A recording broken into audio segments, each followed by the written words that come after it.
ನಮ್ಮ ಜಿಲ್ಲಾಡಳಿತ ವತಿಯಿಂದ ಎಲ್ಲ ಪ್ರಿಕಾಷನ್ಸ್ ತಗೊಂಡಿದ್ದು. ವಿಶ್ವದಾದ್ಯಂತ ಕೊರೋನಾ ಮರಣ ಮೃದಂಗವನ್ನ ಬಾರಿಸ್ತಾ ಇದೆ. ದೇಶ ರಾಜ್ಯಗಳಲ್ಲೂ ಕೂಡ ಕೊರೋನಾ ಸೋಂಕಿತರ ಸಂಖ್ಯೆ ದಿನದಿಂದ ದಿನಕ್ಕೆ ಹೆಚ್ಚಾಗ್ತಾ ಇದೆ. ಮಹಾಮಾರಿ ವೈರಸ್ ರಣಕೇಕೆಗೆ ಭಾರತದಲ್ಲಿ 2 ಬಲಿಯಾಗಿವೆ. 2 ಸಾವು ಇದೀಗ ಎಲ್ಲರನ್ನೂ ನಡುಗಿಸಿ ಬಿಟ್ಟಿದೆ.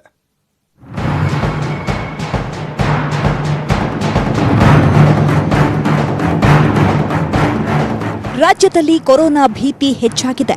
ರಾಜ್ಯದಲ್ಲಿ ಇದುವರೆಗೆ ಒಟ್ಟು 1,20,132 ಜನರ ಮೇಲೆ ನಿಗಾ ಇಟ್ಟಿದ್ದು, ಇದರಲ್ಲಿ 731 ಜನರನ್ನ ಪರೀಕ್ಷೆ ಮಾಡಲಾಗಿದೆ. ನಿನ್ನೆ ಒಂದೇ ದಿನದಲ್ಲಿ 91 ಜನರನ್ನು ಪರೀಕ್ಷೆ ಮಾಡಿಸಿದ್ದೇವೆ. 591 ಜನರ ಟೆಸ್ಟ್ ನೆಗೆಟಿವ್ ಬಂದಿದೆ ಅಂತ ವೈದ್ಯಕೀಯ ಸಚಿವ ಡಾಕ್ಟರ್ ಕೆ ಸುಧಾಕರ್ ಹೇಳಿದ್ರು. ಅಲ್ಲದೆ ರಾಜ್ಯದಲ್ಲಿ ಪ್ರತ್ಯೇಕವಾಗಿ ಆಸ್ಪತ್ರೆಯಲ್ಲಿ 32 ಜನರನ್ನು ಇಡಲಾಗಿದ್ದು, ನಿನ್ನೆ 11 ಜನರನ್ನ ನಿಗಾದಲ್ಲಿಟ್ಟಿದ್ದೇವೆ. 19ರಲ್ಲಿ 6 ಮಂದಿಯದ್ದು ಮಾತ್ರ ಪಾಸಿಟಿವ್ ಬಂದಿದೆ. ಇದನ್ನ ಹೊರತುಪಡಿಸಿ ಬೇರೆ ಪಾಸಿಟಿವ್ ಪ್ರಕರಣಗಳು ಕಂಡು ಬಂದಿಲ್ಲ ಅಂತ ಸಚಿವ ಸುಧಾಕರ್ ಹೇಳಿದ್ರು. ಇದುವರೆಗೂ 590 ಜನರದು ನೆಗೆಟಿವ್ ಬಂದಿದೆ. ಮಿಕ್ಕಂತ ಟೆಸ್ಟ್ಗಳಿಗೆ ರಿಪೋರ್ಟ್ ಅನ್ನ ನಾವು ಎದುರು ನೋಡ್ತಾ ಇದ್ದೀವಿ. ನಮ್ಮ ಆಸ್ಪತ್ರೆಗಳಲ್ಲಿ ಇದುವರೆಗೂ ಕೂಡ ಪ್ರತ್ಯೇಕವಾಗಿ ಇಟ್ಟಿರ್ತಕ್ಕಂಥ ಸಂಖ್ಯೆ 32. ಒಟ್ಟಾರೆಯಾಗಿ ಕೋವಿಡ್ನಿಂದ COVID-19 ಪಾಸಿಟಿವ್ ಇರತಕ್ಕಂಥ ಸಂಖ್ಯೆ 6 ಜನ. ರಾಜ್ಯದಲ್ಲಿ 1,22,132 ಜನರ ಮೇಲೆ ನಿಗಾ ಇಡಲಾಗಿದೆ. ಒಟ್ಟಾರೆ 731 ಮಂದಿಗೆ ಪರೀಕ್ಷೆ ಮಾಡಲಾಗಿದ್ದು, ಅದರಲ್ಲಿ 590 ನೆಗೆಟಿವ್ ರಿಪೋರ್ಟ್ ಬಂದಿದೆ. 32 ಶಂಕಿತರಿಗೆ ಪ್ರತ್ಯೇಕವಾಗಿ ಚಿಕಿತ್ಸೆ ನೀಡಲಾಗ್ತಿದೆ. ಈವರೆಗೆ 6 ಮಂದಿಗೆ ಮಾತ್ರ ಕೊರೋನಾ ಸೋಂಕು ದೃಢವಾಗಿದೆ. ಏರ್ಪೋರ್ಟ್ನಲ್ಲೇ ಪ್ರಯಾಣಿಕರನ್ನ ಎ, ಬಿ, ಸಿ ಗುಂಪುಗಳಾಗಿ ವಿಂಗಡಣೆ ಮಾಡಲಾಗ್ತಿದ್ದು, ಎ ಗುಂಪಿಗೆ ಸೇರಿದ ರೋಗ ಲಕ್ಷಣ ಕಂಡುಬಂದರೆ ನೇರವಾಗಿ ಆಸ್ಪತ್ರೆಗೆ ಕರೆತಂದು ಚಿಕಿತ್ಸೆ ನೀಡಲಾಗ್ತಿದೆ.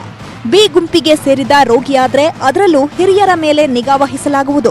ಶುಗರ್, ಅಸ್ತಮಾ ಇದ್ದವರಿಗೆ ಮನೆಯಲ್ಲಿದ್ದರೂ ಅಲ್ಲೇ ನಿಗಾ ಇಡಲಾಗಿದೆ. ಸಿ ಗುಂಪಿಗೆ ಸೇರಿದ ರೋಗಿಯಾದರೆ ಯಾವುದೇ ಲಕ್ಷಣ ಇರಲ್ಲ. ಯಾವುದೇ ದೇಶದಿಂದ ಬಂದರೂ ತಪಾಸಣೆ ಮಾಡಲಾಗುತ್ತೆ. ಇವತ್ತು ಅಂತಾರಾಷ್ಟ್ರೀಯ ಮಟ್ಟದ ಪ್ರಯಾಣಿಕರು ಏನು ಏರ್ಪೋರ್ಟ್ಗಳಲ್ಲಿ ಬರ್ತಾ ಇದ್ದಾರೆ, ಅವರನ್ನ ಎ, ಬಿ, ಸಿ ಅಂತ 3 ವರ್ಗಗಳಾಗಿ ನಾವು ವಿಂಗಡಣೆ ಮಾಡಿದ್ದೀವಿ. ಇನ್ನು ದೇಶದಲ್ಲಿ ಕೊರೋನಾ ವೈರಸ್ಗೆ ಮೊದಲ ಬಲಿ ಕಲಬುರಗಿಯಲ್ಲಿ ಆಗಿದೆ. ಈ ಹಿನ್ನೆಲೆ ನಿನ್ನೆ ರಾತ್ರಿ ಆರೋಗ್ಯ ಸಚಿವ ಶ್ರೀರಾಮುಲು ಜಿಲ್ಲಾಧಿಕಾರಿ ಕಚೇರಿಯಲ್ಲಿ ಸಭೆ ನಡೆಸಿದ್ರು. ಸಭೆ ಬಳಿಕ ಮಾತನಾಡಿದ ಶ್ರೀರಾಮುಲು, ಜಿಲ್ಲೆಯಲ್ಲಿ ಮುಂಜಾಗ್ರತಾ ಕ್ರಮ ಕೈಗೊಳ್ಳಲಾಗಿದೆ. ಮೃತ ವೃದ್ಧನ ಕುಟುಂಬಸ್ಥರಿಗಿಲ್ಲ ಸೋಂಕು. ಕುಟುಂಬಸ್ಥರ ತಪಾಸಣೆಯ ರಿಪೋರ್ಟ್ ನೆಗೆಟಿವ್ ಬಂದಿದೆ. ಕಲಬುರಗಿ ಜನ ಯಾವುದೇ ಆತಂಕ ಪಡುವ ಅಗತ್ಯವಿಲ್ಲ ಎಂದಿದ್ದಾರೆ. ಅವ್ರ ಕುಟುಂಬದಲ್ಲಿ 4 ಮಂದಿ ಏನು ಕಳಿಸಿದ್ವು, 3 ವ್ಯಕ್ತಿಗಳಿಗೆ ನೆಗೆಟಿವ್ ಬಂದಿದೆ. ಇನ್ನ 1 ವ್ಯಕ್ತಿಗೆ ಸಂಜೆ ಒಳಗಡೆನೆ ಏನು ರಿಪೋರ್ಟ್ ಬರುತ್ತೇನೋ ಆ ರಿಪೋರ್ಟ್ ಅನ್ನು ತಮಗೆ ತಿಳಿಸುವಂತ ಕೆಲಸ ಮಾಡ್ತೀವಿ. ಜನರು ಯಾರು ಕೂಡ ಭಯಭ್ರಾಂತರ ಆಗಬಾರದು. ರಾಜ್ಯ ಸರ್ಕಾರ ಕೊರೋನಾ ಕಡಿವಾಣಕ್ಕೆ ಮಹತ್ವದ ನಿರ್ಣಯ ಕೈಗೊಂಡಿದೆ. ಕೊರೋನಾ ತಡೆಗಟ್ಟಲು ರಾಜ್ಯ ಕಾರ್ಯಕಾರಿ ಸಮಿತಿ ರಚಿಸಿದೆ. ಸರ್ಕಾರದ ಮುಖ್ಯ ಕಾರ್ಯದರ್ಶಿ ಈ ಸಮಿತಿಯ ಅಧ್ಯಕ್ಷರಾಗಿ ಎಲ್ಲ ಉಸ್ತುವಾರಿ ನೋಡಿಕೊಳ್ಳಲಿದ್ದಾರೆ. Bureau report, news 18 Kannada. ಕಲಬುರಗಿಯಲ್ಲಿ 78 ವರ್ಷದ ವಯೋವೃದ್ಧ ಸಾವನ್ನಪ್ಪಿದ ಬಳಿಕ ಕುಟುಂಬಸ್ಥರು ಸರ್ಕಾರದ ಮೇಲೆ ಆರೋಪವನ್ನ ಮಾಡಿದ್ರು. ಈ ಬಗ್ಗೆ ಪ್ರತಿಕ್ರಿಯೆ ಕೊಟ್ಟಿರುವಂತಹ ಆರೋಗ್ಯ ಸಚಿವ ಶ್ರೀರಾಮುಲು, ನಾನು ಯಾವುದರ ಬಗ್ಗೆನೂ ಕೂಡ ಪ್ರತಿಕ್ರಿಯೆ ಕೊಡಲ್ಲ, ದೇವ್ರು ನೋಡ್ಕೊಳ್ತಾನೆ, ಹಾಗೇನಾದ್ರೂ ಒಂದು ವೇಳೆ ನಿಷ್ಕಾಳಜಿ ತೋರಿಸಿದ್ರೆ ವಿಷಾದ ವ್ಯಕ್ತಪಡಿಸುತ್ತೇನೆ ಎನ್ನುವ ಮೂಲಕ ಪರೋಕ್ಷವಾಗಿ ಕ್ಷಮೆ ಯಾಚಿಸಿದ್ದಾರೆ.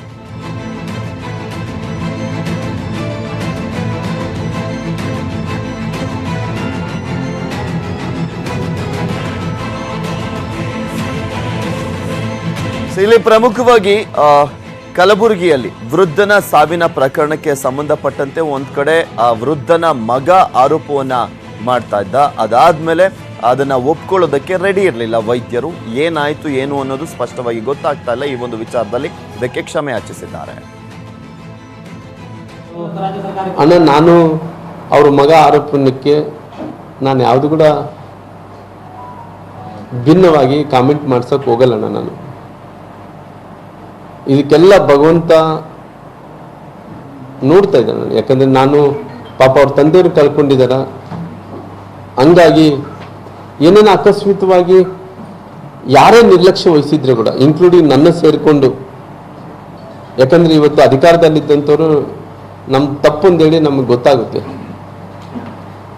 ಯಾಕಂದರೆ ನಾನೇನು ಹೇಳ್ತಾ ಇದ್ದೀನಿ, ನಮ್ಮ ಕೈಲಾದಷ್ಟು ಒಂದು ಪ್ರಾಮಾಣಿಕವಾದಂಥ ಪ್ರಯತ್ನ ಮಾಡ್ತಾ ಇದ್ದೀವಣ್ಣ.